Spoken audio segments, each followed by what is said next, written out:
اور اگر اللہ کا بندہ ہے، نیک ہے، یوم نحشر المتقین الی الرحمن وفدا، اللہ کہتے ہیں نیکوں کو ہم بڑے معزز طریقے سے نکالیں گے، جو لوگ نماز پڑھنے والے ہوں گے، جو لوگ وضو کرنے والے ہوں گے۔ یہی تو حدیث ہے، آپ صلی اللہ علیہ وسلم نے فرمایا یہ جب قیامت کے دن آئیں گے، کہاں سے آئیں گے؟ قبروں سے نکل کے آ رہے ہیں، اللہ کے سامنے آ رہے ہیں، میدان محشر میں جمع ہو رہے ہیں، کیسے آنا ہوگا ان کا؟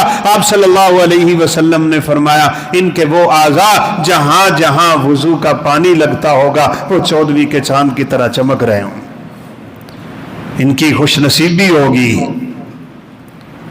آپ صلی اللہ علیہ وسلم سے پوچھا گیا تھا آپ کو پہچان کیسے ہوگی آپ کے امتیوں کی؟ تو آپ صلی اللہ علیہ وسلم نے فرمایا ارائیت لو کان لرجل خیل غر فی خیل دہم بہم، ایک بندے کے پاس کالے سیاہ گھوڑے ہوں اور ان کالے سیاہ گھوڑوں میں ایک گھوڑا ایسا ہو جس کی 5 اعضاء سفید ہیں، اس کو 5 کلیان کہتے ہیں، چہرہ بھی سفید، 4 ٹانگیں بھی سفید ہیں، کالے سیاہ گھوڑوں میں اگر یہ 5 کلیان گھوڑا کھڑا ہو، فرمایا بتا میرے صحابی کیا وہ پہچانا جائے گا؟ نہیں۔ قالوا بلا یا رسول اللہ صلی اللہ علیہ وسلم، اللہ کے حبیب وہ تو بڑی دور سے پہچانا جائے گا۔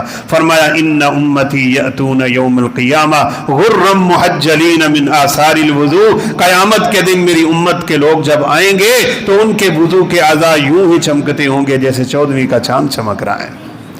اچھا یہ نشانی کسی اور امت کو حاصل نہیں ہے، وضو تو وہ بھی کرتے ہوں گے کیونکہ نماز تو وہ بھی پڑھتے تھے، نماز کے لیے طہارت تو شرط ہے۔